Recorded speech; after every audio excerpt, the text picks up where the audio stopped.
preventing pain, fear, and suffering of animals through nationwide education and awareness from all across the globe.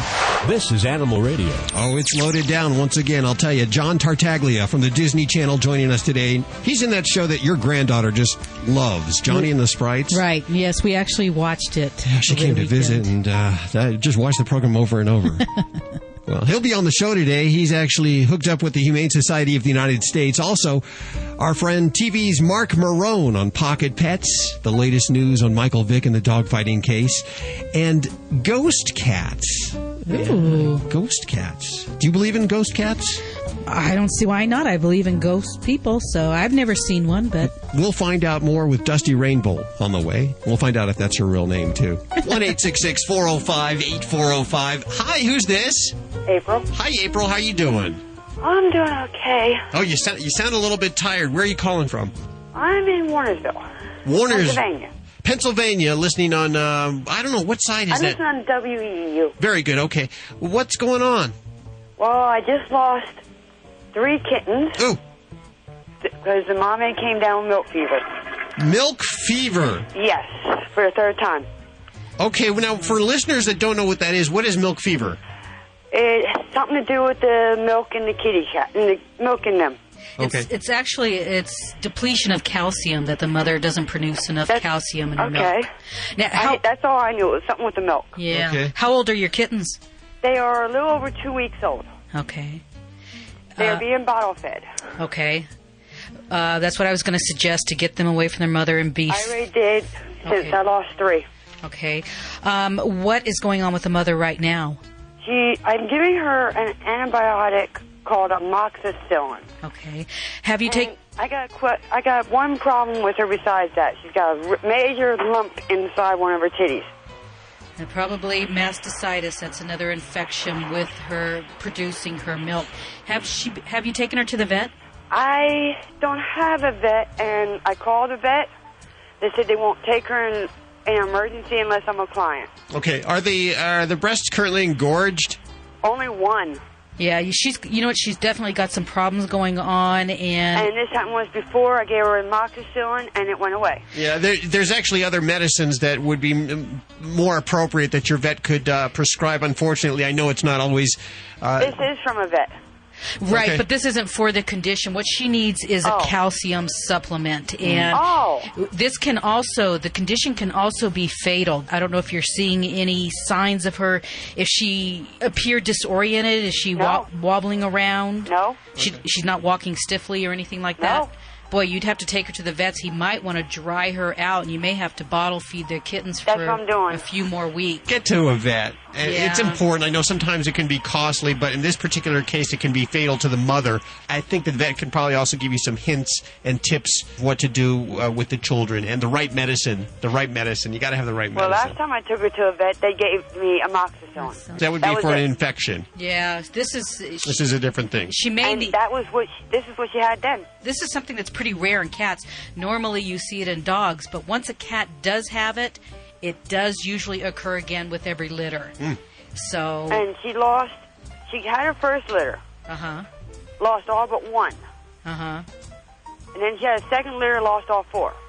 Now this litter, she lost all but 2. I think it's time to be spayed. That's what I was thinking. There's no more males in the house. Yeah.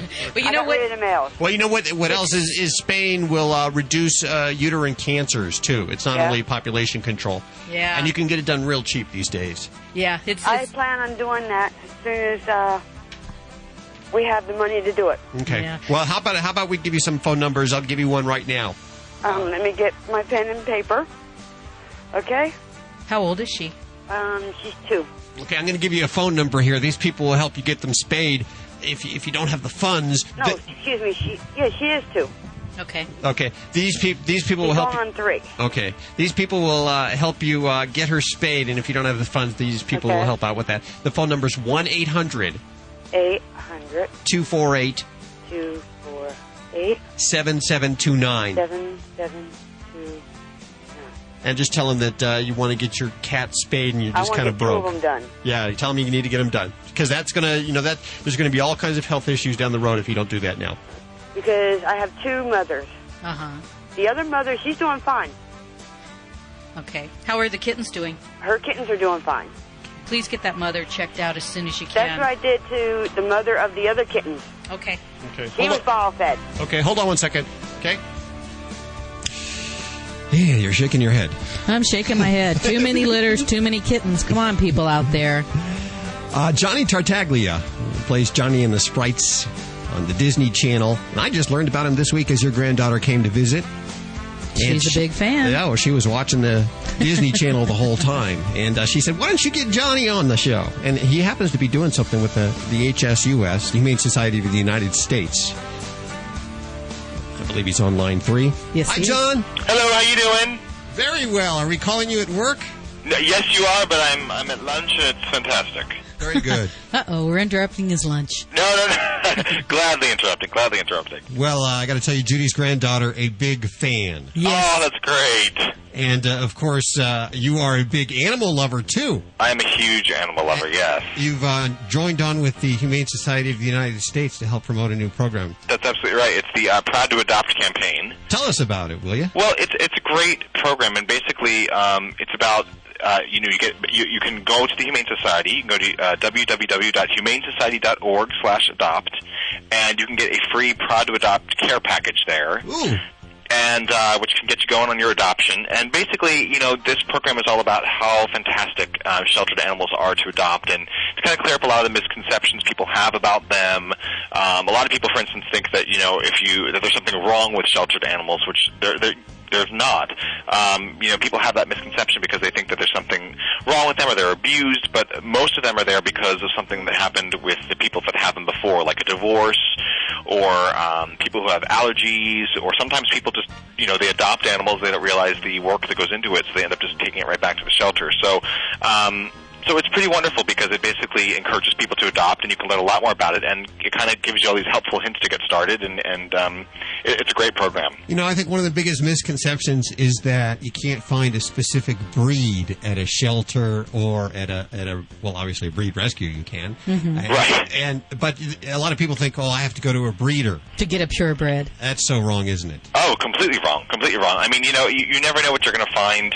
The truth of the matter is you don't know where they're coming from or what their situation was. A lot of times, people with purebreds will have way too many puppies or way too many kittens, and these animals, they need a place to live. So it's definitely a wonderful way to bring an animal into your life.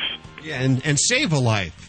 Yes, absolutely save a life, and I mean, and obviously, you're doing something more humane than if you're going and getting a puppy from a puppy mill or something like that, where these animals are probably raised in horrible conditions, and you're just furthering that. As I've always said, that a purebred is, in reality, an inbred animal, and greyhounds can have Dalmatians, hip problems, yes. Dalmatians. There's a lot of things that can happen where, as a mutt, just maybe a healthier pet. Yeah, I mean, I've actually, most of the dogs I've had growing up were mutts, and there was always those people who'd say, oh, well, you adopted it, or how do you know it's going to be a healthy animal? And the funny thing is they always turn out to live really long lives and be very healthy. So you're right, you just don't know. You just have no idea, and it's a shame that a lot of people don't think more so of adopting than they do of going to a store or going to a puppy mill or sometimes even going to a breeder to get their animals. So we're hoping that this Proud to Adopt campaign encourages more people to go out to their shelters and adopt. Now, I'm sorry. I was going to say with cats, people go for the purebred cats, and then you have just your domestic short hairs. And those cats and the mutts actually make the best pets. They really do. You really do. Bond well with them. You have really good relationships with those animals. And the Humane Society wants you to obviously go to a shelter, and they're giving out this kit, this Proud to Adopt care package. Do you know what's in it? Yes, you get a T-shirt, you get a bumper sticker, you get a lapel pin, and each one has the words "I adopted" on them. And of course, then you can go to the website and learn even more. And if you need any assistance, you have any questions, it's definitely on that website. And it's a great way, I think, for people who've never thought about adopting before to at least get interested in it. And of course, the website humanesociety.org, and we encourage you to check it out. Links to everything you've heard on today's show, also at animalradio.com. John, what kind of pets do you have at home? I actually have 4 pets. I have 3 cats and a dog.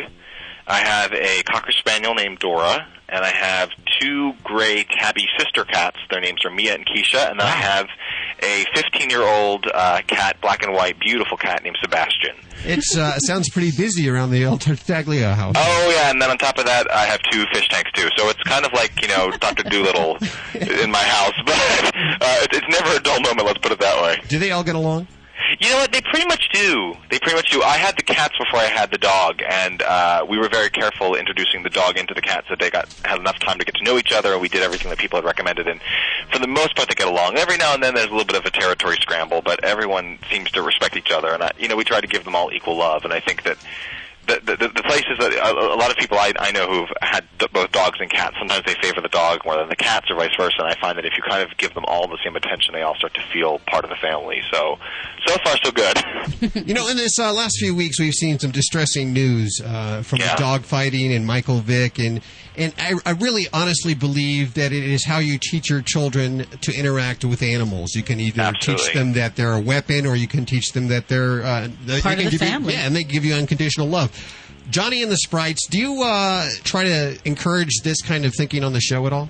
Well, we kind of do, yeah. I mean, not so much directly necessarily with pets, at least as of yet, but I think what we try to do on the show is to kind of promote tolerance in general. And I think that, a lot of people say that it's no shock to them who know me that, not only do I love animals, but I work with puppets too, because they're kind of like, fantasy furry animals, I guess, of sorts.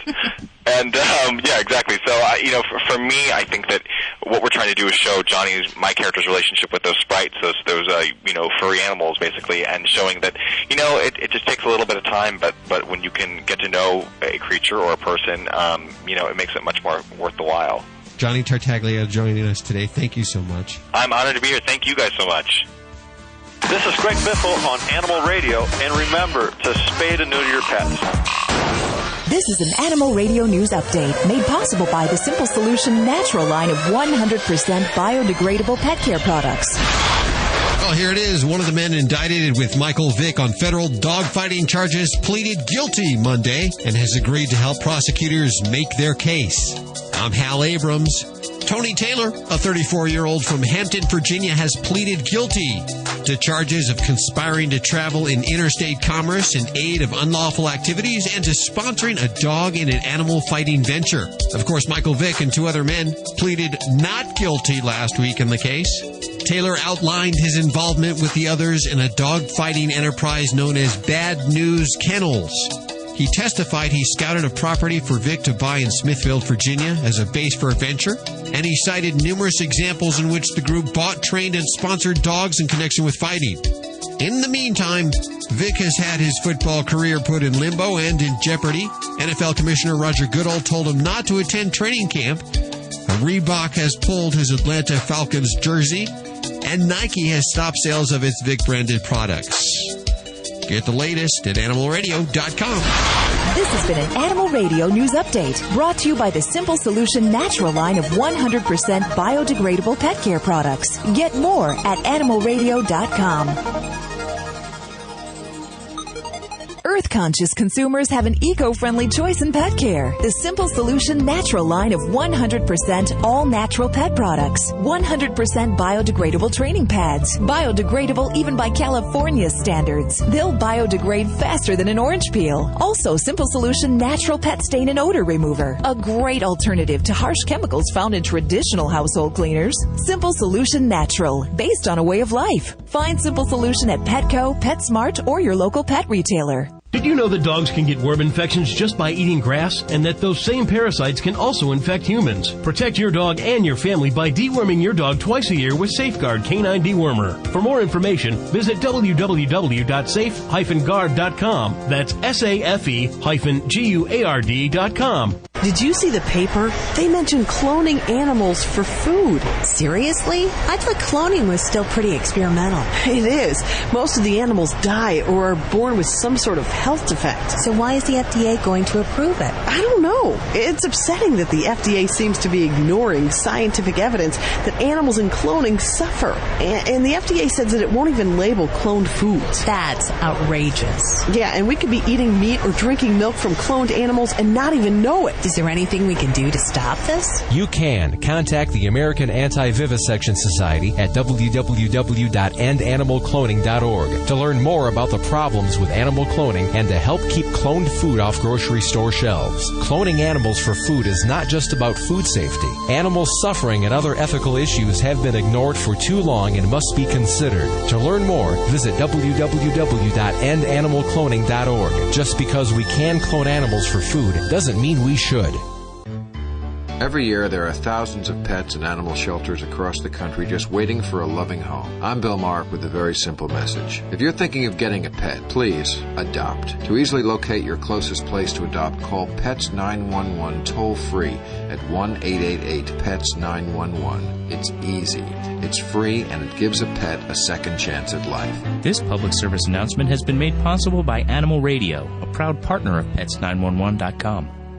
Buddy, don't do that. Don't worry, lots of dogs eat grass. Didn't you hear? Dogs can get worm infections from eggs and larvae in the grass. Those parasites can even infect humans. I know. That's why I give my dog Safeguard Canine Dewormer twice a year. It's a safe and easy way to eliminate and prevent the major intestinal worms that infect dogs and to protect my family against infection. Where can I find out more? Just visit www.safeguard.com. That's SAFE-GUARD.com. Hey, cat lovers, wish you never had to touch, smell, scoop, or buy cat litter again? Your wish is granted with Cat Genie, the world's only self-flushing, self-washing cat box. The Cat Genie looks like a cat toilet and cleans like magic. See it in action at 60catgenie.com. That's the number 60catgenie.com. Or call 1-800-517-4289. That's 1-800-517-4289. Cat Genie is totally litter-free. Okay, cats need to dig and cover. So Cat Genie uses permanent washable granules that never need changing. To cats, Cat Genie fills and acts like a clean litter box. See it in action at 60catgenie.com. That's the number 60catgenie.com. Or call 1-800-517-4289. That's 1-800-517-4289.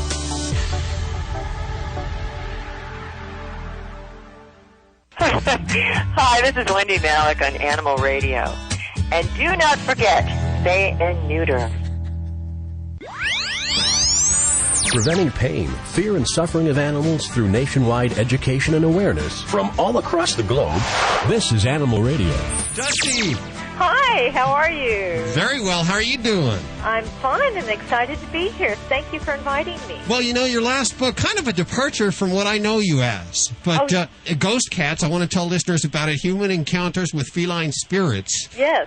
And I'll be real honest with you, I've only just picked it up, but it's one of those things that I have to put down for the interview. You have to do this. And as soon as the interview's over, I'll pick it up once again. First of all, when you're talking ghost cats, we're talking about cats that have passed to the other side? That's what I understand, yes. Okay. I've never heard of a cat ghost that wasn't, but you know what? I'm sure there's somebody out there that can email me and say, well, who knows? This may sound weird, but my cat, every once in a while, will look around the room like there's a person there. Or something. Something's there. I'm looking. There's nothing there. Not even a little fly. Not even a little mosquito. Is he perhaps seeing a cat ghost? You know, it's entirely possible. Cats have such sensitive senses. I call them hypersenses. I don't think that part of their personality is paranormal, but perhaps there's some energy given off by a spirit of some kind that the cat is sensing. Perhaps it's magnetic. Perhaps they hear things we don't hear. Mm-hmm. You know, who knows? But it's entirely possible. Or it, or they could just be trying to freak you out. You know. Let's mess with Dad. Is what there you go. I'm sure they do a little of that too, just to yank our chains. Tell us a little bit about the book, if you will. Well, I never would have considered writing the book had I not had a single experience myself. But knowing my interest in the paranormal, which arose from that particular occurrence, a friend of mine was offered the job, and she had no interest in ghosts. And she said, I know the perfect writer. She writes about cats, and she's interested in ghosts. So they gave it to me, and I wrote a couple of friends, and they wrote a couple of friends, and before I knew it, I had over 100 stories from people who had encountered ghosts. Do you remember, like, the most chilling story? Okay, 2 very chilling stories. Okay. One was actually by a little girl who lived across the street with me, whose Persian had died a few months earlier. Mm-hmm. And one night she felt really cold. She got up, and she saw what she thought was the dog eating out of the bowl. Uh-huh. And when she called, then she realized the dog was asleep over on the other side of the room. And something turned around, these glowing eyes looked at her and flew up to her and then disappeared. And, of course, she was so scared. She was about 12, a young kid, scared to death. But then when she started thinking about it, she realized later that those were her cat's eyes, the golden eyes of her Persian. Mm. And so since the cat died suddenly, it was a way to say goodbye. Yes. But there are a couple of cases where people have moved into houses that were occupied by a ghost cat, or places like the Crescent Hotel where their mascot cat, Morris the cat, would return. There's even a section about hotels that are haunted by ghost cats. And one of the most enjoyable stories is a hotel in California that has a haunted litter box. They have a private. They have their private area where their personal cats live, but in the public area where the hotel is, there's a phantom litter box. And occasionally, even though there are no cats and there's no litter box, you can smell the distinct aroma of a cat who hasn't covered his business. You know what? I think that's what we have going on here. It's not Nike. It's not Nike. It's a ghost cat there's a phantom litter. I'm sure those of us who enjoy ghosts and enjoy cats would love that experience. Ghost Cats, Human Encounters with Feline Spirits. Dusty Rainbolt, the author. I have 10 copies to give away right now. By the way, that's on the Lions Press, a great publisher. 1-866-405-8405 to pick up your copy, or head on over to Amazon.com or your local bookstore. Ghost Cats and Dusty Rainbolt. Dusty, thanks so much for joining us today. Well, thank you for having me. I very much enjoyed it.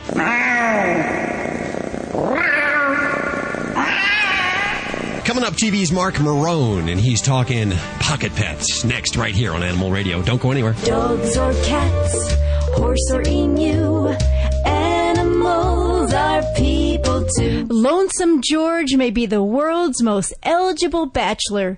George, a giant tortoise from the Galapagos island of Pinta, is believed to be the last of his kind. His species was hunted for centuries, and for the last 35 years, biologists have been looking for that special someone for George. The problem is Lonesome George doesn't seem to mind being lonesome at all. In fact, the thought of romance seems to leave him shell-shocked. Although he's in his romantic prime, around 80 years old, when 2 eligible tortoises of similar breeding were brought in, he ignored them. One rejected love interest flipped over in a wading pool and died. But the matchmaking isn't stopping. The search is on for that special female that can help wake up this sleeping giant's libido. But for now, George is happy to be lonesome. I'm Britt Savage for Animal Radio. Animals are people too. Animal Radio. I'm Susie Kurtz, and I'm listening to Animal Radio.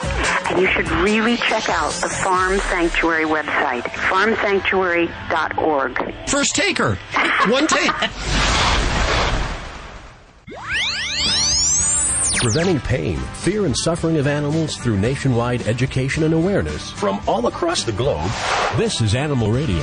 In just a second, television's Marc Morrone talking about pocket pets. We never give pocket pets the due appreciation.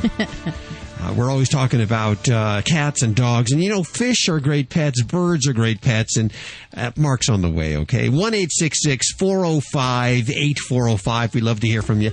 Don't forget, if you haven't guessed how many dog treat bones are in the mailbox, at the animalradio.com website to win a Get Serious, Seriously Cool Summer Giveaway worth $700. Do it, because the deadline's coming up. Boy, that was a lot of words there. You did very well. Thank you. Hi, Mark. Greetings. Greetings, ladies and gentlemen. This following gentleman, no stranger to Animal Radio, and no stranger to anybody who does a pet talk show. This is the Pet Talk Show hosts. This is what we watch or we listen to when we have a chance. Marc Morrone, you have, I believe, a television... My goodness, too many kind words for me. I have so many questions that I got to ask you. This new TV show on, I forget what channel, Saturday morning? That's the satellite channel. They call it the Mag-Rack channel. No, it was on regular TV on a Saturday morning. Yeah, that's the other show I'm on. That's called Pet Keeping. Yes. I just love that. Thank you. I wake up every morning to watch that on Saturdays, and I got to ask you that you have all these animals around you at one time, from ferrets. Well, they're all my pets, though. Are they really there, or is this trick photography? No. Those are really my pets. My 3 dogs, and my guinea pigs, and my rabbits, and my ferrets, and everything else. And they all get along. Well, because they're in my house together all the time, too. Wow. I got to tell you, that's what I was most amazed about, is I just sit there and I watch all these animals just interact like, I figured they're photo imposing, or they're imposing one, it was trick photography. But, realistically speaking, the same thing happens in your house. Okay, you'll be watching TV, there'll be a cat sleeping on the chair, there'll be a dog chewing his bone on the floor, there'll be a parrot in the corner in his cage, and a tank of tropical fish, the whole 9 yards there, too. It's just, not my show is more voluminous. You also have a pet store, too, is that correct? Mm-hmm. Well, see, that's what we got to do. I really wanted to have a zoo, but I couldn't afford that, so that was the next best thing. You're the pet lover who actually got to do what we wanted to do. I, of course, wanted to be around pets all the time, and now I'm in a studio, and I see 4 cats all the time, which is great, but... we want more. I needed more. I really wanted to have a zoo, because the only problem with pet stores, you got to buy and sell the animals as if they were loaves of bread. Yeah. But that's actually how I learned so much about animals, is all the experience that I gained by getting them and selling them and helping people. Well, today is our big Pocket Pets special. Pocket Pets. I love Pocket Pets. And that's why we called you. What comprises a Pocket Pet? Well, it's just a silly little word. I mean, you don't go around carrying animals in your pocket, but technically a hamster or a gerbil or a rat, cheerfully fit in your pocket, hence the name Pocket Pet. It sounds a lot better than saying rodent. Yes. Well, I had a rat as a youngster, and it was my favorite it was a great starter pet, because it taught me really how to take care of animals. Would you suggest it as a starter pet? Well, that's what's nice. When mothers think, I want to get, they can't keep, I don't begrudge a mother for not wanting to get a child a dog. Better they don't want to get it than they get it and they have to get rid of it, Sure, because it's a lot of work. Everybody's real busy these days. Okay, but they want to get a hermit crab or fish or something like that. And I like those animals, too, but I'm weird. Your average kid needs to have a lot more than just sitting there watching a hermit crab. Right. So the nice thing about a hamster or a rat or a mouse or a gerbil is that it's got 2 eyes, it's got, 2 hands, it's got 2 legs, 2 ears. It looks at you, it can respond to you. So therefore, the child can react to it more, relate to it better. And are they lower maintenance? They're much lower maintenance than any reptile, amphibian, or fish could ever be. I mean, if you have a hamster or a rat, you can clean the cage once a week. A handful of rodent food every day. If the water bottle's full, you can ignore it that day. If you have a reptile or an amphibian, those animals are incredibly high maintenance.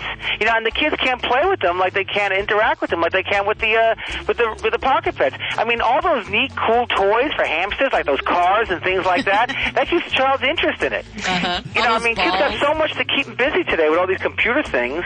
My son's got more toys now than I ever had in my life, and he's only 8 years old. And they don't require the full-time attention like a cat or a dog would. Yeah, that's the nice thing about it. But also, it's interactive, okay, and it can respond to a name. So now it's no longer, okay, I got to clean the turtle's cage. Now it's Hammy's cage needs to be clean.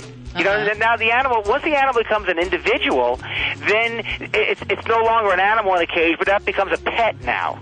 And it's so important to teach your children at a young age about this. Yeah, and the child can see for itself. He puts the food in and Hammy comes over to eat it. So the child realizes that there are creatures on the planet other than himself or herself that have needs that they're responsible for. What's your favorite pocket pet, Mark? I have to say a rat.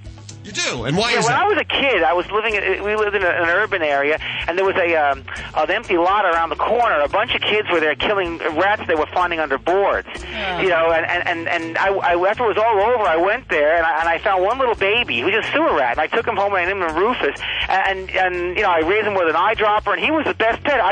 We lived in a stucco house, and at night, in the summertime, I'd leave my window open like 6 inches, and I'd leave Rufus's cage open, and he would climb out of his cage, climb down the 2 stories to the stucco, do whatever rats do at night in the street, and then climb back up again into the bedroom, and then like Peter Pan, and go into his cage back in the morning. Wow. Now, of course, there was no spaying and neutering of pocket pets back then, huh?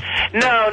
So I'm sure, even though Rufus only lived about 3 or 4 years, I'm sure the city of Long Beach in New York has Rufus's descendants to this day. Well, so now, do we need to spay and neuter our hamster or gerbils? It's really not that much of an issue. I mean, the lifespan is very short, and the other fact that, you know, hamsters, you're only going to buy one anyway. Hamsters are solitary animals.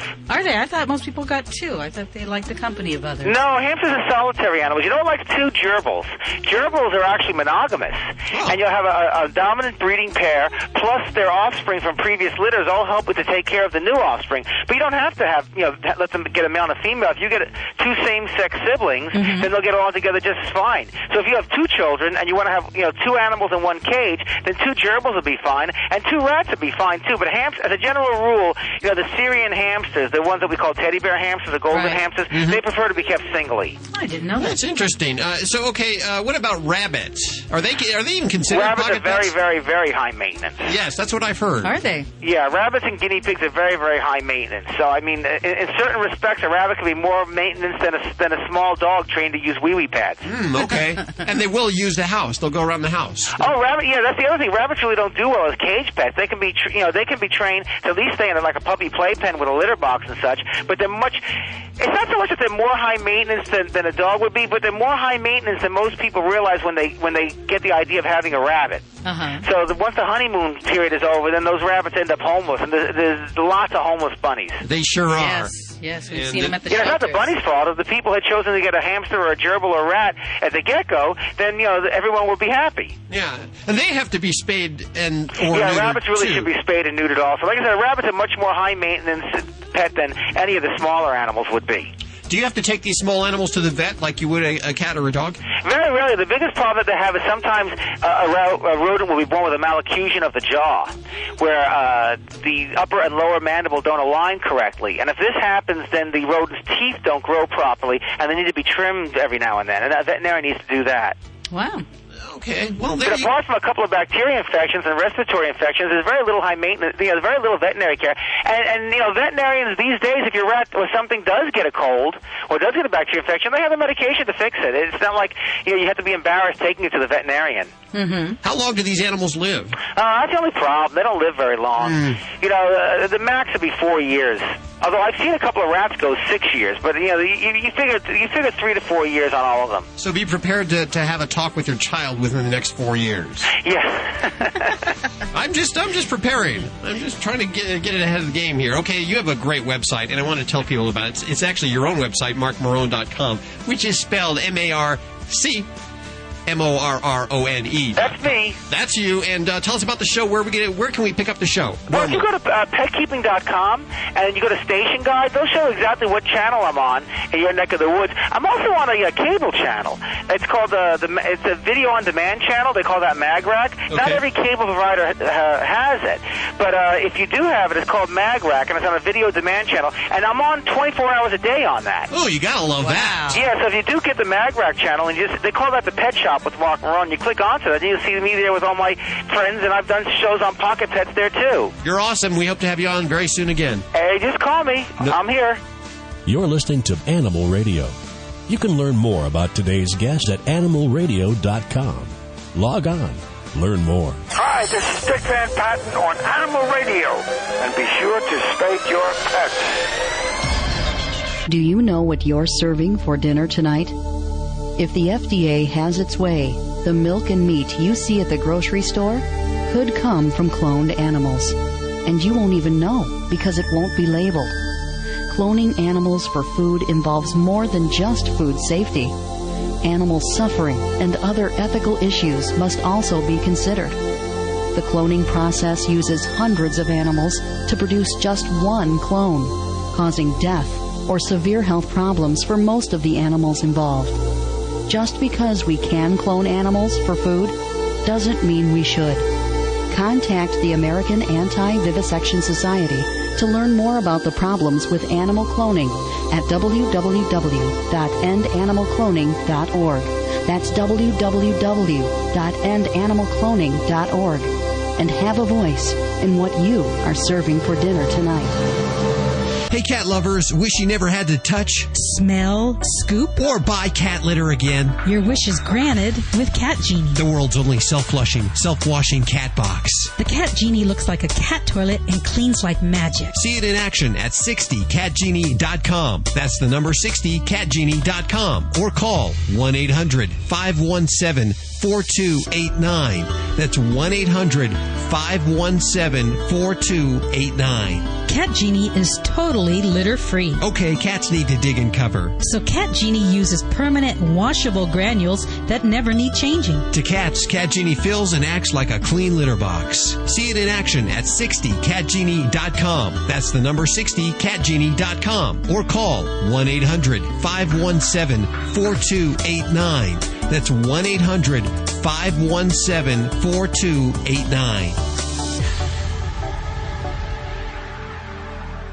Hey, you know anyone who has owned a pet can tell you nothing is more frustrating than their pet soiling in the house. Often they do this in one spot, over and over and over again. There's a reason why your pets do this. Pets are attracted to their own unique body scent, which is known as their pheromone, and that pheromone is always left behind in every soiling. Therefore, it's natural for your pet to follow his keen sense of smell and go back to it. So the question is, how do we get the pheromone out so our pets stop resoiling in the house? Well, the good news is there's finally an answer. It's Get Serious Stain, Odor, and Pheromone Extractor. Get Serious is the only stain and odor remover with the ability to remove your pet's pheromone while also getting out the urine odor and any stain. Stop blaming your pets for resoiling when you used a cleaner that didn't get the pheromone out. And don't spend another minute cleaning up unnecessary repeat accidents. Pick up Get Serious today at PetSmart or visit PetSmart.com. Hi, I'm Ken Schrader. In race car driving, seconds can win a race. But to win the race against pet overpopulation, you need to understand the importance of spaying or neutering your pets. Every few seconds, hundreds of dogs and cats are put down in our country. Help fix the problem. I urge you to spay or neuter your pets. To find out how, visit pets911.com today. To find out about Spay Day events in your area, log on to pets911.com or call 1-888-PETS-911. Animal Radio is brought to you by Get Serious, a stain and pheromone remover so easy to use, even men can do it. Hey, wait a minute. Don't take any more excuses, women. It's time to get serious. Get Serious is available at PetSmart and online at GetSeriousProducts.com. Hey, this is Cesar Milan. When I'm not doing the dog whisper, I'm listening to Animal Radio. Stay balanced. Preventing pain, fear, and suffering of animals through nationwide education and awareness from all across the globe. This is Animal Radio. Well, you know, if you've ever been in an animal shelter, it can be pretty noisy, can't it, Judy? Oh, yeah. With all the dogs barking, cats crying, it's a pretty chaotic environment. It can be very stressful. And, of course, you don't want it to be stressful because animals that aren't stressed are more likely to be adopted. Dr. Jim Humphreys goes undercover in just a couple of minutes from now. 1-866-405-8405. Those are the numbers here. Those numbers are active all week long, so if you don't want to be on the air, but you have a question, call 1-866-405-8405 anytime during the week. Or you can email us at yourvoice@animalradio.com. Ray-Ann Cumulos, ladies and gentlemen. Welcome to Voice of the Animal. What do you think when you think of skunk? Skunk is a peaceful creature who can happily cohabitate in any non-threatening environment. Yet he does have one weapon, used only as a last resort, mind you, his spray. Skunk assaults not the body, but the senses. As a result, in cultures where he's found, skunk's message is one of reputation and respect. When one carries the reputation of skunk, one commands respect by presence alone. This story about skunk was recently told to me by a friend. This friend, we'll call him our hero, is on the volunteer fire department, and not long ago a fellow firefighter mentioned that a local lodge was trying to smoke out the skunks living under the lobby. Immediately, our hero's wife unfurled her flag of rescue and announced that it would be absolutely necessary to intervene and save Skunk from potential harm at the lodge. She reasoned that since her husband was an EMT and firefighter, he was qualified to rescue Skunk, which translated to bringing Skunk to a place where he would be appreciated, their ranch. After high-level negotiations with lodge personnel, the wife convinced them of the wisdom of a humane trap baited with Reese's Peanut Butter Cups, sardines, and kitty kibbles. The stage was set, and our hero was not at all surprised when the phone rang early the next morning to report that Skunk was safely caught in the trap. And when could they come and get him? Transporting Skunk had not been part of the original negotiations, but the thought of him sitting all day in the trap before lodge personnel could bring him to the ranch seemed unfair to Skunk. As things would have it, our hero's pickup happened to be in the shop, and since the idea of Skunk as a passenger in an enclosed vehicle seemed unwise, a kind-hearted neighbor volunteered her truck. From a safe distance, a smiling lodge manager pointed our hero to the trapped Skunk. Our hero had recently seen an episode of Mythbusters, where it had been proven on national TV that a skunk will not spray unless extremely agitated by an outside source. So he approached Skunk slowly, speaking in a calm, gentle voice. Maybe it was the black full-body coveralls, or maybe it was the voice coming through the breathing mask that made him sound like Darth Vader, or maybe it was just because Skunk had been in the cage many hours. For whatever reason, despite our hero's best intentions, as he lifted Skunk into the back of the pickup, Skunk sprayed. Twice. Back at the ranch, the hero and his now adoring wife safely released Skunk into his new home of pine and high mountain meadow. Food and water refreshed the new resident, who happily wandered off to explore. Our hero's work was not done, however. The thing about skunk spray is that if one is very close to the proximity of the spray, one will develop what is termed olfactory fatigue, a condition where the sense of smell shuts down to protect itself. Thus, our hero did not realize that his sense of smell was temporarily not working. So unbeknownst to him, Skunk's displeasure had wafted its way throughout the neighbor's truck and onto his clothing. Even with the breathing mask and coveralls, our hero had failed to properly protect both himself and Skunk, thinking the good intentions of his deed would be protection enough. As a result, Skunk's message of reputation and respect had spread itself into the very fabric of his life. This story should not dissuade potential heroes from rescuing Skunk. In fact, skunk experts, consulted after this adventure, agree that once Skunk is in his humane trap, simply cover the trap with a sheet or towel, and that way Skunk will maintain his own self-respect and feel less threatened. Or, if he is living under a house or lodge, a light bulb safely lit under the house will encourage Skunk to find another home. Oh, and that thing about tomato juice getting out skunk's scent?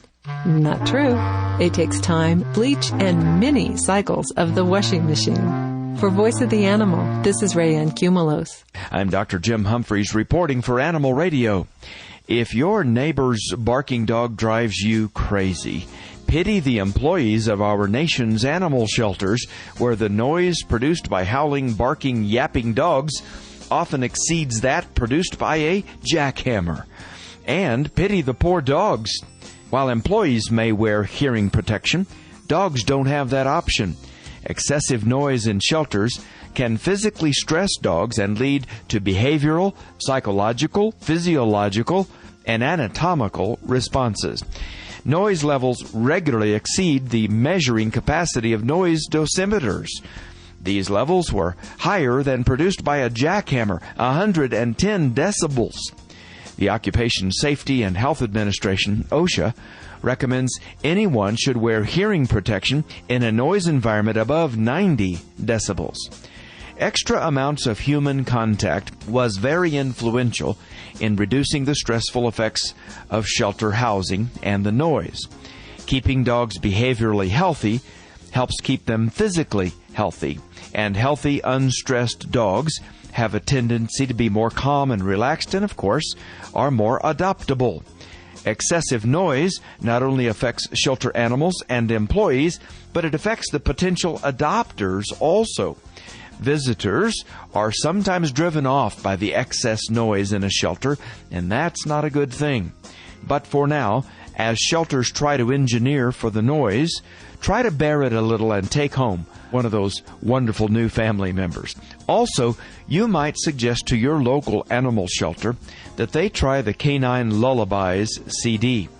This CD will actually calm barking dogs in minutes, and it works, and it's scientifically proven. Visit caninelullabies.com. That's caninelullabies.com and see what you think. For the Veterinary News Network, I'm Dr. Jim Humphreys reporting for Animal Radio. Well, go save a dog from hearing loss right now. Head on over to your shelter. That's all we have time for this hour. Remember, there's 24 hours a day, 7 days a week, 365 days a year of Animal Radio streaming online. And you can find out all the details at animalradio.com. Also, you can get Animal Radio on any cell phone, any provider. Simply text animal to 27627. Remember, if you get a pet, please spay or neuter. And if it happens to be a cat, don't ever declaw. There are alternatives. And if you're looking for a certain breed, don't go to a breeder or to a pet store. Go online to a breed rescue or even check out your local shelter. I'm Judy Francis. I'm Hal Abrams. We'll see you next week right here for more Animal Radio.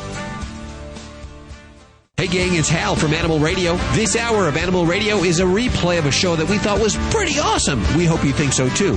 Remember, there's fresh Animal Radio at animalradio.com. Preventing pain, fear, and suffering of animals through nationwide education and awareness from all across the globe. This is Animal Radio.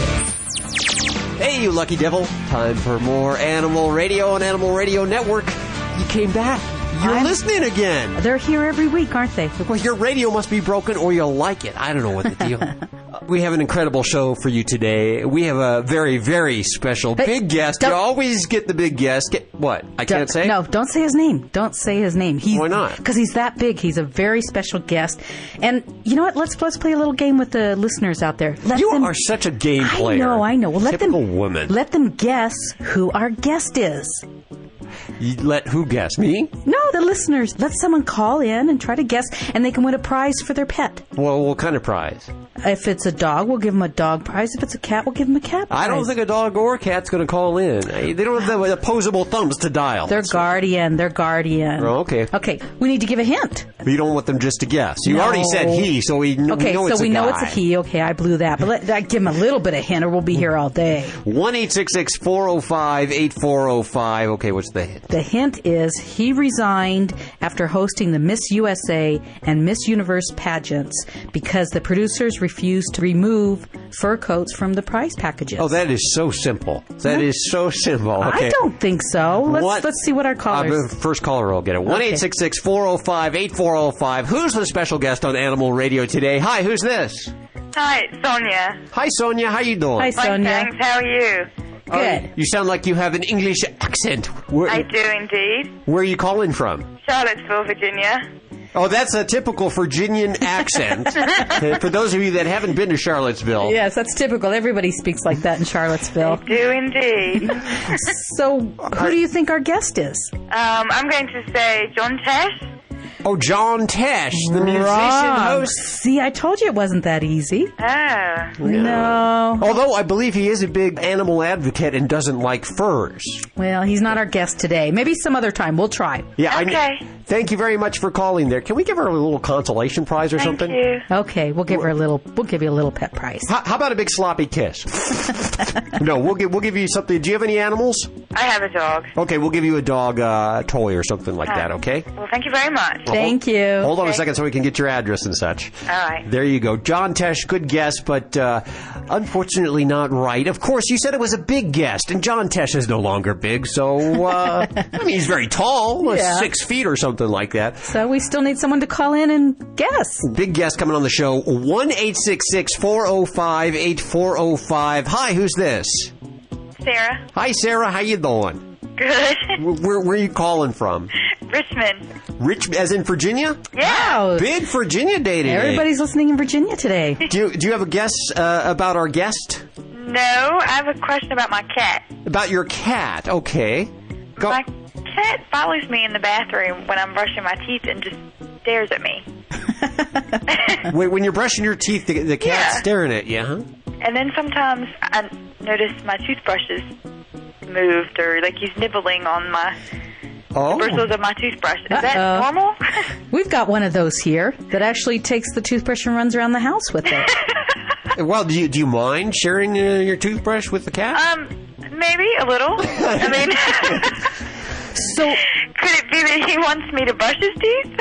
Maybe. Ooh.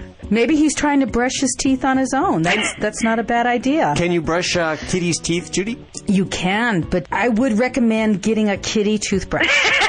A different toothbrush. Yeah, I wouldn't share. It's a personal thing. It reminds me of that Seinfeld episode where the girlfriend dropped the toothbrush on the toilet.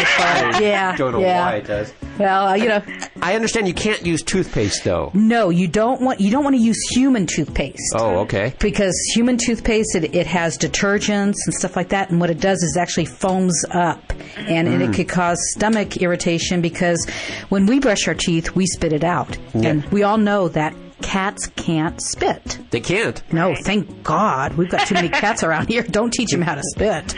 Is there a certain toothpaste or something meant for them? You can go online or go to any pet store and you can find special toothbrushes and special toothpaste formulated for cats and dogs.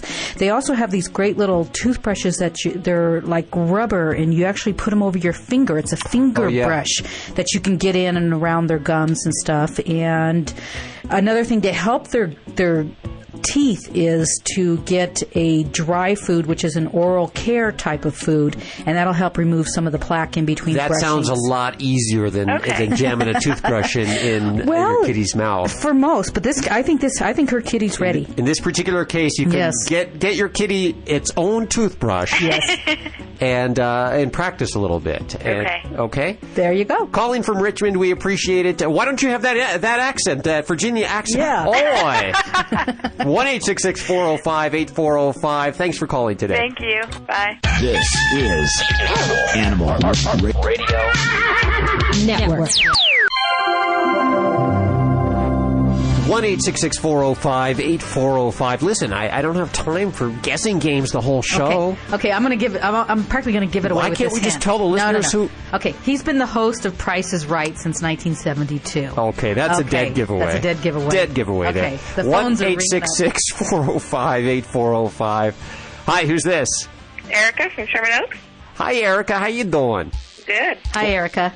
What's it like in Sherman Oaks today? Kind of gloomy. Kind of gloomy. That June gloom almost. Yeah. Yeah. Okay, who is our special guest that we'd like to get to, so we need an answer? Bob Barker. Yay! Yes, obviously somebody who watches TV. Very good, Eric. We're gonna send you some. Do you have any dogs or cats? I have a dog. Okay, we're gonna send you some dog toys. Okay. Okay. Hold on a second. There you go. Okay. When we come back, Bob Barker on Animal Radio Network.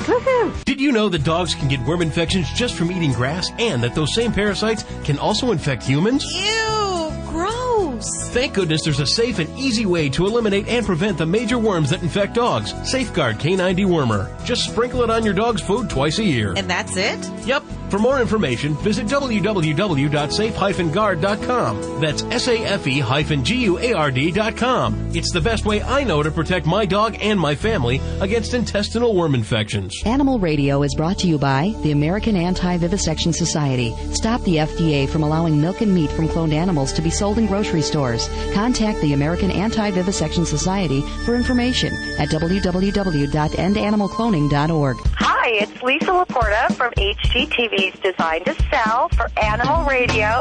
Please spay and neuter your pet. Hey gang, it's Hal from Animal Radio. This hour of Animal Radio is a replay of a show that we thought was pretty awesome. We hope you think so too. Remember, there's fresh Animal Radio at animalradio.com. Preventing pain, fear, and suffering of animals through nationwide education and awareness from all across the globe. This is Animal Radio. Welcome back to Animal Radio on Animal Radio Network, and it just amazes me how you've overcome your adversity of having no head, just a neck, and to be able to pick up the phone and dial and get the amazing amount of wonderful animal supporters that you do on the phone today, this is probably the tops here, because I know when we first started this show about 5 years ago, I actually tried for the celebrity guest. Did you really? I guess we weren't big enough then. Now I am so glad to welcome Mr. Bob Barker to Animal Radio Network. Bob Barker, how are you doing? I was doing fine when I heard that introduction. You are our favorite animal advocate in the world, and there is nothing that I could do to possibly thank you for the plug that you give on the end of your Price is Right show every week. Well, I have had letters and emails and contact of every description from all over the country regarding that spay-neuter plug, and I have become so identified with it that it has actually been used as jokes in movies and on other television shows, and I think that anyone who hears the name Bob Barker now thinks, have your pet spayed or neutered. Hey, that's fine with us. Well, it's fine with me, too. Not a bad way to be known. In fact, there was a book written by someone a few years ago. They were asking everyone in television and movies and so on what they wanted on their tombstones, and of course I suggested have your pet spayed or neutered. So how did you get involved? How did you decide to start doing that? Well, years ago it became obvious to me that one of the most tragic problems, so far as animals are concerned, is overpopulation. There are just not enough homes for all of the cats and dogs being born. And I know that there are people across the country who are devoting their time, their effort, and their money to trying to find homes for these poor creatures. But these people are doomed to disappointment because the homes don't exist. There aren't enough of them. Yeah. I thought the obvious solution was to have your pet spayed or neutered, and I started my campaign some 25 years ago now, probably, and I've been doing it ever since. Wow, that's a long time. Do you have any pets at home? Oh, yes, I have a great little pet right here. I'm about to pet her. She's looking up at me. Her name is Jessie. I just got her from a shelter. She's a golden retriever chow mix, and she's a sweet little lady, about 4 years old. And in a room where Jessie can't join them, I have Mr. Rabbit and his honey bunny. I have two rabbits. Oh, wow. And I'd never had a rabbit, nor did I ever intend to have a rabbit, necessarily. And my housekeeper was parking her car about a block or block and a half from my home, and here in the yard was a tiny little baby white rabbit. Oh, no. And she picked him up and brought him home to me, and I put him in this room, which he promptly destroyed. They're very destructive. And I started checking around to get him a home. And everyone was going to put him someplace in a cage. And this rabbit and I bonded. I would walk into the room, he'd run to me. Aww. And we'd play, and rabbits, when they're happy, they jump in the air and kind of twist their bodies, and he would run around the room, and I'd chase him, or I'd run and he'd chase me, and I decided, well, nobody's going to put this rabbit in anybody's cage. So I kept it. And I thought, now he's going to get lonely, so I went to a rescue group and got a little black rabbit. And she's his honey bunny, and they are absolutely adorable. Now and I've just turned this one room over to them, and I had just bought a great big screen television for this room. It was going to become a kind of a television room, and there's no other room in my home where I can use a television this size. So it sits there unused, and they have destroyed the wiring in it, and if I ever try to use it, well, it has to be rewired. Yeah, man has to have his priorities. Well, I'm glad you do have those priorities. Now, are they spayed or neutered? Oh, absolutely. I don't want rabbits. I have all the rabbits I need. Very good. Well, you're one of those people, you and Dick Clark, I don't know what you guys are ingesting, but you just don't simply age. I just found out that you've celebrated your 80th in, 2003? I'm 81 right now, and I will be 82 in December of this year. You are, I hope I am as good sounding and as good looking when I get to that age, too. You have put together the DJT Foundation, which can be found at djtfoundation.org. What is that about? I will tell you all about it, but before I do, let me hark back to your remark about not aging. Okay. The audience, during commercials, I talk with the audience, and they often ask me questions. And they ask me what I think is the secret to fight off aging, and I tell them that I think that it is nutrition, exercise, and booze. And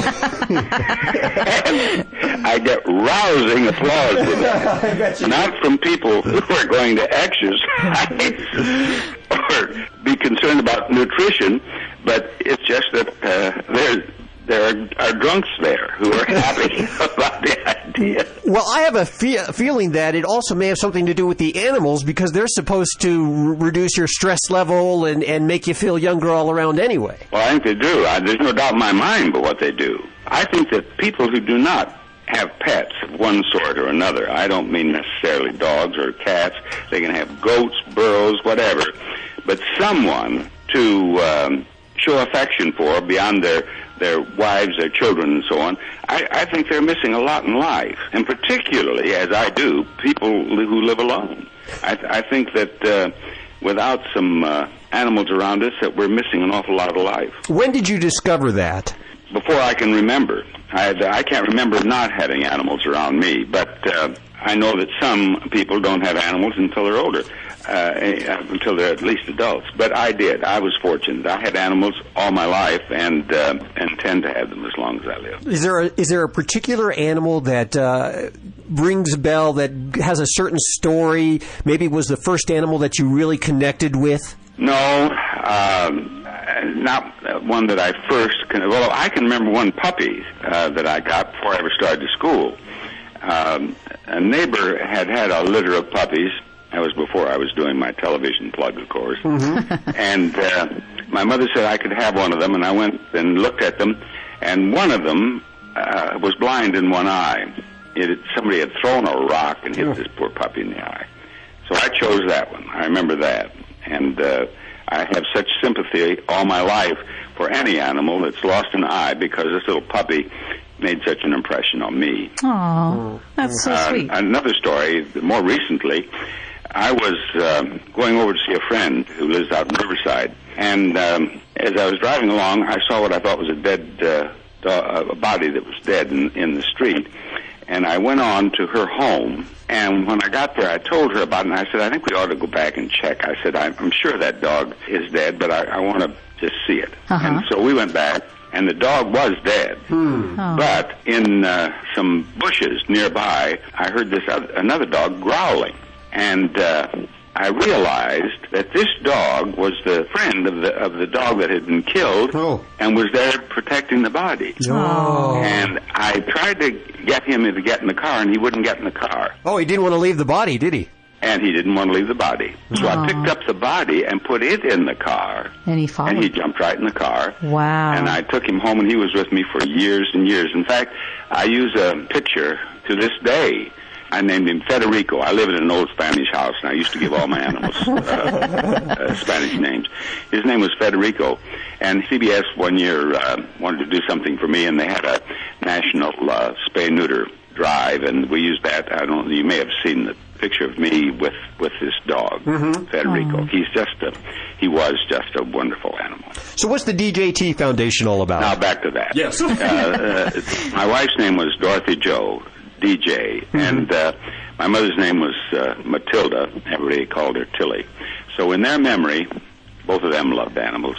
I named it the DJ and T Foundation, and it subsidizes spay neuters all over the country. Oh, great! And works through organizations that can get two types of grants. One is a grant for a spay neuter clinic that's doing low-cost spay-neuters, or for an organization that is subsidizing spay-neuters that are performed by veterinarians in the community. And we're in every state in the union now. Fortunately, we were approached by groups and word of mouth, I suppose, was a big factor. But we're all over the puppy mill area. We're in Missouri, Kansas, Oklahoma, and of course in the South there are puppy mills. In North Carolina, we're all over North Carolina, Tennessee. We but we're in every state in the union, as I said. Very growing by leaps and bounds. I can understand that. I was, I believe I started the same way you did. I used to do morning radio for a long time, and I would make the big six figures and everything. Got to my mid-30s and decided I wanted to do something more with my life, and decided to start this show to educate, to reduce the surrenders and ultimately the unnecessary euthanasias. And what we did is we really made sure the show was in the southeast part of our country where there are a lot of puppy mills, and there's still Georgia. Yes, that whole area there. And if you're listening today in one of those areas, you've come a long way. We have a long way to go still. There's still about 5 million animals that are being put to sleep a year.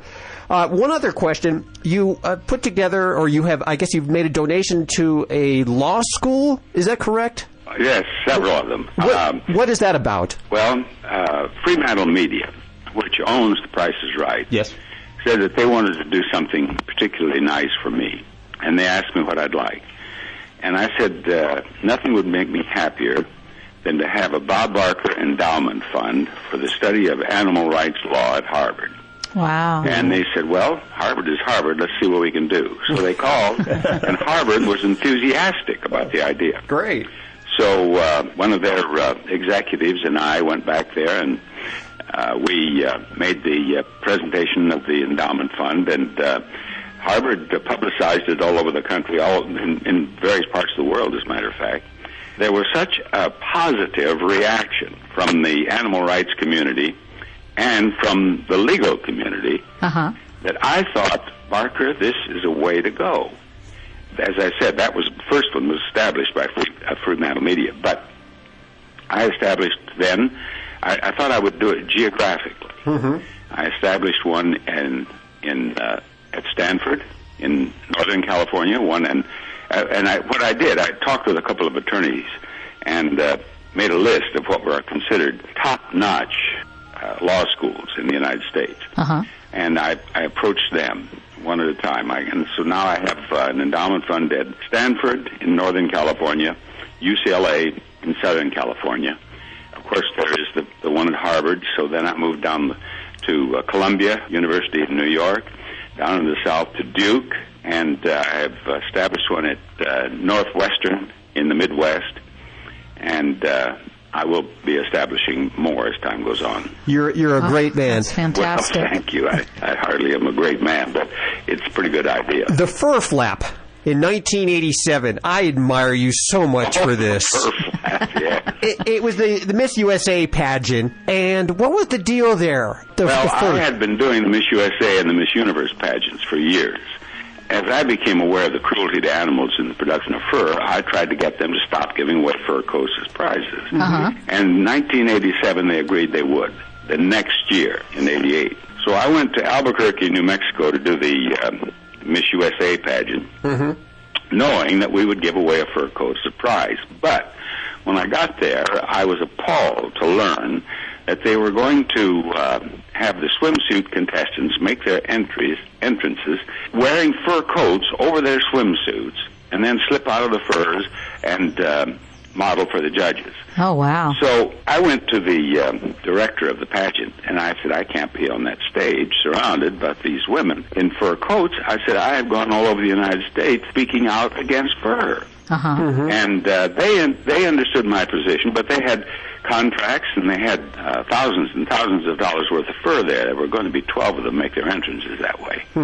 So this discussion of ours went on for 2 or 3 days. And fortunately for the anti-fur campaign, it leaked to the press. And as you just said, the fur flap became front page news all over the country and on national television and on radio. And people who had never been aware of the cruelty to animals, or have really thought about it, been cognizant of it, they for the first time thought, well, here's a guy going to give up a job doing these 2 specials about fur. Well, now what? And they started thinking about it. And it was the best thing that could have possibly happened. And I'm happy to say that after 87, hold on just one, come in. Okay, come on in. I'm sorry to interrupt. Hi, good to have you here. I have a gentleman here checking the heat and air conditioning. He had to come in for just a moment. It's that time of year to get all those. Pick up where I was. Okay. We'll take a quick break, and we'll be back with more on Animal Radio and Bob Barker. Stick around. We'll be right back with more Animal Radio. Meantime, get your fix at animalradio.com. This is Animal Radio Network.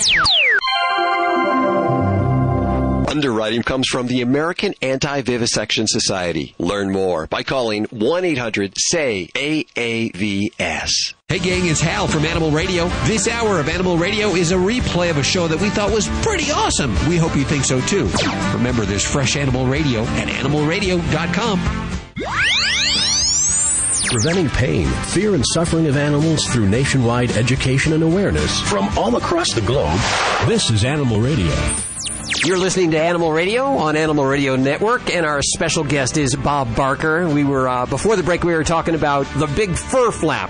As I said, this was the best thing that ever happened to the anti-fur campaign, in that these people became, many people became aware of the cruelty to animals and the production of fur, and as a result, fur sales went into decline, not just as a result of this, but as a result of a lot of people who worked hard to expose this cruelty. Mm-hmm. They went into a decline in 1987 from which they have never recovered. Very good. And that in spite of the fact that they have spent thousands and thousands, probably millions of dollars in public relations trying to build fur sales back to what it once was, and they have not succeeded. Good. And nothing could please me and thousands of other animal rights advocates more. And not to mention that because you didn't do the pageant, I believe it was that one year. Well, I did the pageant that year. They that year, that was 87, they agreed to use synthetic furs instead of real furs, which was announced at the time on the air by me, and that they were synthetic. And all was well. But then in 88, they reneged on their promise to start giving away a fur as a prize, and I did resign from the pageants then. And the ratings went right down. That caused another fur flap. That was fur flap 2. It didn't get the attention the first go-around did, but it helped. It helped. Oh, good. Well, you're a man of your convictions, and I admire that, and I use you as a mentor, and hope that I am as respected as you are someday, because a lot of people wouldn't give up that opportunity, but you did, and you stood for what you believed in, and that's fabulous. Well, thank you. I sincerely appreciate your remark. We know you're a busy guy. We're going to let you go, but before you go, I want you to end with your line that you use on The Price is Right about spaying and neutering, if you could. The only way for me to end. Okay. Bob Barker reminding you, help control the pet population. Have your pets spayed or neutered. Beautiful. There's more Animal Radio on the way. You're listening to Animal Radio. You can learn more about today's guest at animalradio.com. Log on. Learn more. Fido Friendly Magazine. Perhaps you can do without it, but for kibble's sake, think of your dog. At last, a voice for us traveling canines. Until now, few have taken mobile pooches seriously. After all, who appreciates warm shelter and a comfy bed more than a dog? Fido Friendly, the travel magazine for you and your dog. A quarterly guide to Fido-friendly accommodations in the United States and Canada. Because if Fido ain't happy, ain't nobody happy. Subscribe at FidoFriendly.com. Your dog will thank you. Every once in a while, there comes along a special group of animal lovers that stands strongly in defense of the voiceless. Animal People is that newspaper for people who really care about the animals. Animal People is published 10 times yearly. The publisher is a non-profit corporation dedicated to exposing the existence of cruelty to animals and to informing and educating you so that animal lovers worldwide can eliminate such cruelty.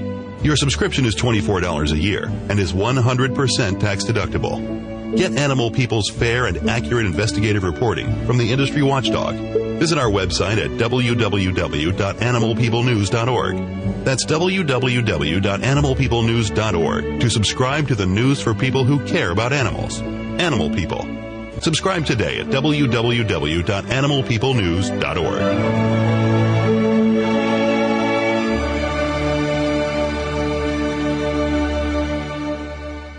This is Animal Radio Network. Hey gang, it's Hal from Animal Radio. This hour of Animal Radio is a replay of a show that we thought was pretty awesome. We hope you think so too. Remember, there's fresh Animal Radio at animalradio.com. Preventing pain, fear, and suffering of animals through nationwide education and awareness from all across the globe. This is Animal Radio.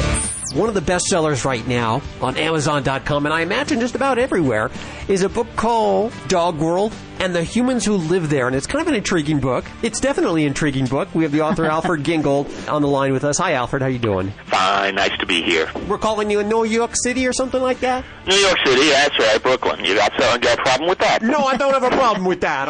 Hey, I'm a Jersey girl here. Jersey?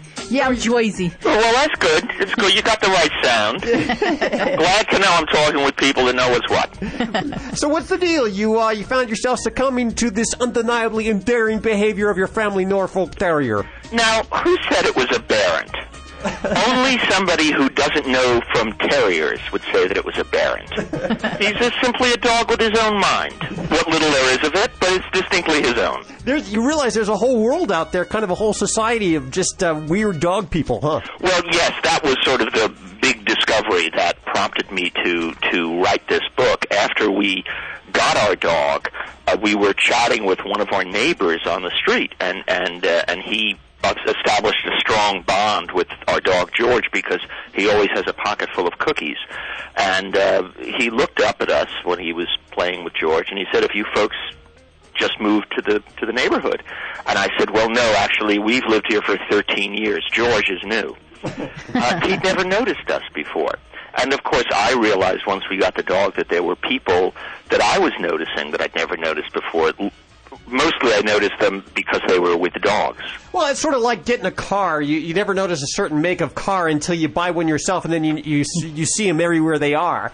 And that's quite right. But the difference, I think, between the dog people, is that I think there are more people obsessed with their dogs than there are people obsessed with their cars. Oh, absolutely. A whole echelon, a whole society that you sort of are part of that club once you get the dog. Absolutely. I walk around the streets now, and after a lifetime of living here in the city and being a people watcher the way we all are here, I very rarely look above anybody's knees now as I'm looking at the dogs. Well, okay, so I see that you write about, or pontificate about the urban art of scooping poop. Tell us a little bit about that. There's a way to do it. Exactly how much do you want to know here on this family show? Well, there's a way to do it with grace and flair. Exactly. Grace, flair, and poise. And one thing that helps, I noticed that a lot of people in my neighborhood who have to pick up after their dog, they kind of put this smile on their face, like, there's nothing I'd rather be doing. And I don't really think that's the appropriate look. I mean, I don't think you should look like you're about to undergo surgery, but I think you want to move gracefully, bending from the hips, moving down, gentle scoop into the bag, and goodbye. You just act like you're what you are, a helping hand here. And there's been a study released that shows that city people who have to pick up after their dogs end up with healthier dogs because they are, as you might say, in closer touch with what's affecting them. I see that you'll discuss the state of your dog's bowels really to anyone. Absolutely. What would you like to know? Not today. How he was today? Now, there's proper etiquette when your dog encounters another dog and they go on to the butt sniffing? There's proper etiquette that you should... Yes. Whatever you do, don't start sniffing the other person's butt. No, that's not good. Unless you know them. Good tip. The main thing that I've noticed is that there are dozens, possibly hundreds of people in my immediate neighborhood whose dogs I know by name, but whose human names I don't know. And I feel that it would be an imposition to ask. It'd mean that they're not curious about it. They won't, most people I've noticed around here simply don't notice you if you're not with your dog. If you know people from the park and the other places where you walk your dog, they don't even see you when you're not with the dog. But I certainly, there are many, many people whose names I just don't know. But so when I see them, hi, Dexter's person. It's kind of awkward, but it's not nearly as awkward as asking their names would be. They might think I was making a pass. Well, you pretty much go over the edge. You'll fuss over your dog. You'll do anything for your dog. A play group, isn't that a little bit much? What do you mean? You actually drop it. You got a problem? No, I have no problem. I mean, I'd have to say, you have to understand, I have a dog that craves companionship.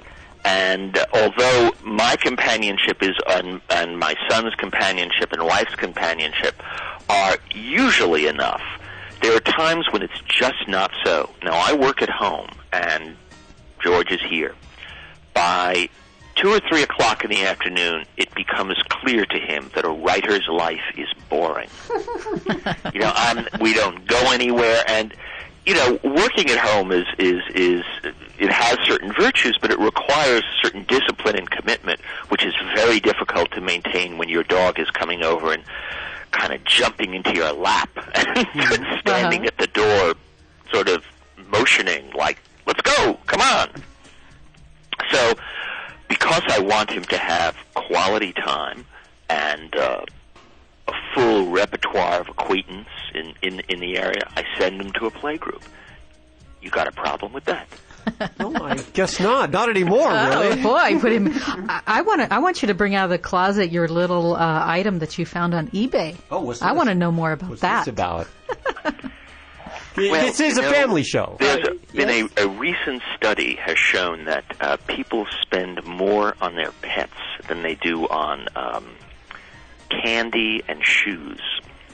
And I've begun to get a little hint of this. I sort of tried to keep myself back. I ordered George is a Norfolk Terrier, and I had a Norfolk Terrier calendar and a this and a that. But I got a little glass sculpture. It was supposed to be a hand-blown glass. They call them beads, but they're really 2 or 3 inches long. And the person that makes them in maybe 60 or 70 different breeds. And every one of them looks exactly the same. Looks like a little pile of semi-melted glass with eyes and a tail. The fact is that glass is not a good medium for distinguishing the subtleties of breed characteristics. So here I am with this absolutely hideous little glass thing that I bought because I thought it would look like my dog. Uh-huh. And I was really so embarrassed by it that I kind of didn't show it to my family because it was one of those things that you buy on eBay and then you immediately have remorse. Guilty. But that's the thing. But, you're interested in buying? We can reach an arrangement. This is a great book, and I think any dog lover, and even if you're not a dog lover, you should check it out. You've written a few other books, too, which escape me right now, but it's something about an LL Bean catalog or something. I wrote items from our catalog, which was the parody of the LL Bean catalog that did very well in the 80s, and more recently I have a book out called Snafu University, which is a guide to America's oldest safety school. A school that anyone can get into with a check. Very good. Dog World and the Humans Who Live There. Alfred Gingold, very funny guy. We do have... Oh, yeah. Yes, okay. we do have giveaways. I'm going to keep one, okay? I know you are. I'll never get that one back. Give me your address. I'll send you buttons. Oh, yes. Oh, definitely. 1-866-405-8405. 1-866-405-8405 if you want to pick up on the book. Or otherwise, head on over to Amazon.com or just about anywhere to pick up the book. It's good stuff. We appreciate you spending time with us today. Thanks very much. Been great to talk to you. Hold on a second. Got more Animal Radio on the way. We'll be right back with more Animal Radio. Meantime, get your fix at animalradio.com.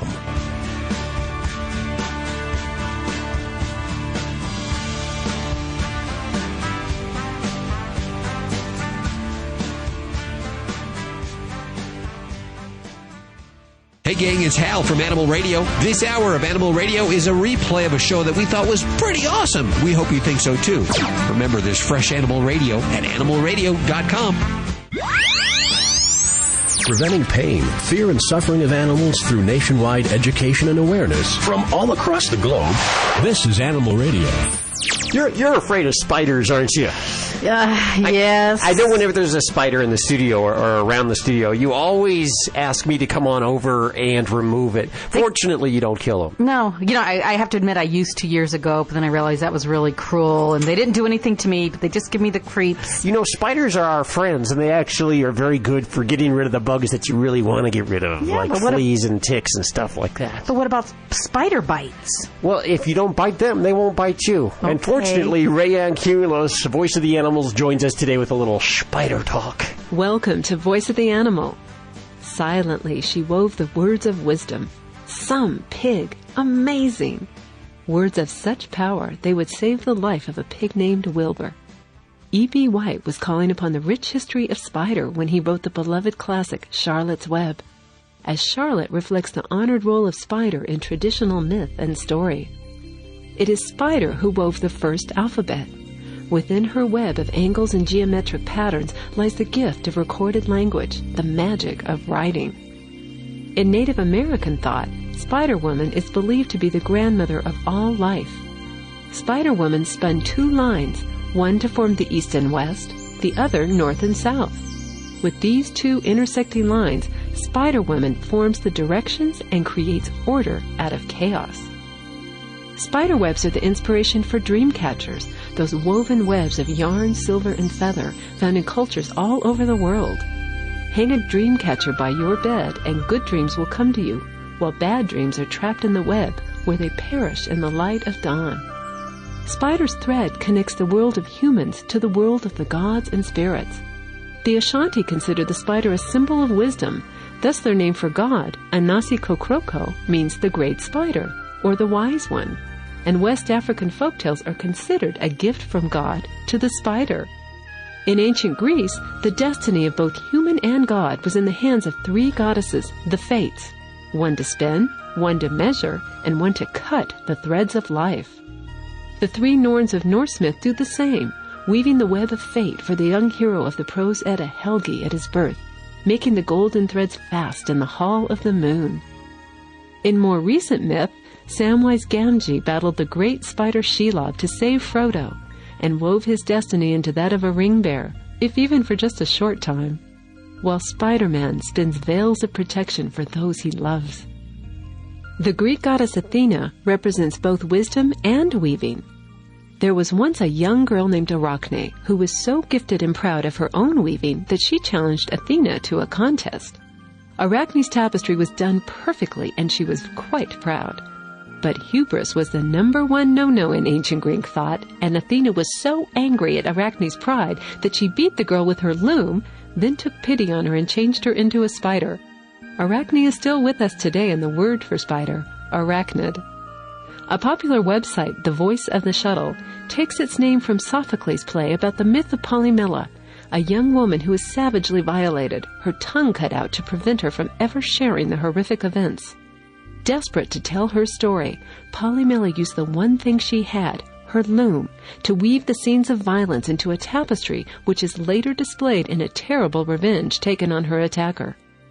The hidden power of Polymela's loom is a reminder that Spider will weave a web of fate for all those who get caught in her web. One reason Hindus and Buddhists portray the spider as Maya, the weaver of the web of illusion. Spider is shaped like the number 8, the sign of infinity. Her body represents the infinite possibilities of creation. From Charlotte to Shelob, Spider-Woman to Polymela, Spider's presence evokes encouragement that no matter what the situation, wisdom exists in the power to create new alternatives, weave new energies, spin new stories. Leave that spider in your spout just where she is. Not only does she have a story to share, perhaps she is urging you to create your own. Visit us on the World Wide Web at voiceoftheanimal.org. For Voice of the Animal, this is Rayanne Cumulos. You see, spiders are our friends. Okay, I've got a different perspective of spiders now. They'd be good. Okay, the show is just raced by once again. Boy, like the blink of an eye. And of course, anything you heard today you can get at animalradio.com, plus listen to actually more Animal Radio and get information about the big cartridge drive, which you got to tell everyone about. This is your inkjet cartridge. Everybody has an inkjet printer. Yes. Or a laser printer, yeah. Usually several. And when those cartridges are spent, usually, what do, Judy? You throw them in the trash and they end up in the landfill. You don't have to do that anymore. If you like this programming, you can help support this programming by sending us your ink cartridges or your laser cartridges or even your old cell phones. And you can send them to Post Office Box 129, Kanab, that's Kanab, Utah, 84741.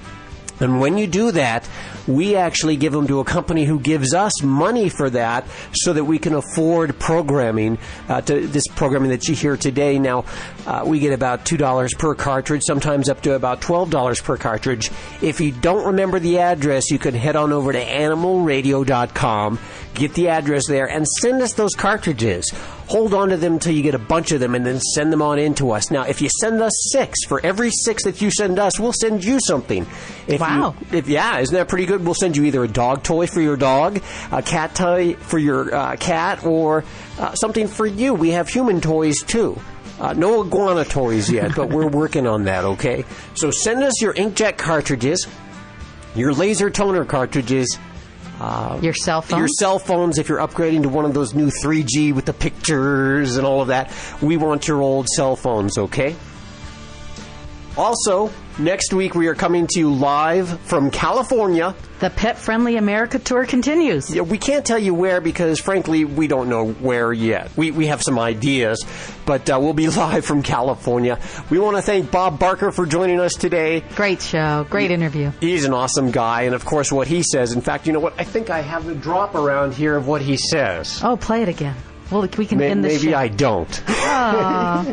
Well, here's the deal. If you're going to go out and get a pet, remember to spay or neuter your pet. There you go. Do not purchase a pet. Yeah, adopt them. There's no reason to go to a breeder and buy a pet. You or can a pet adopt store. any breed you want. Yes. From a breed rescue and all that information. Everything that you've heard today, once again, is at animalradio.com.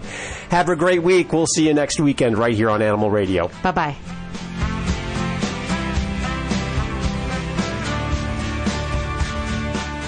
This is Animal Radio Network.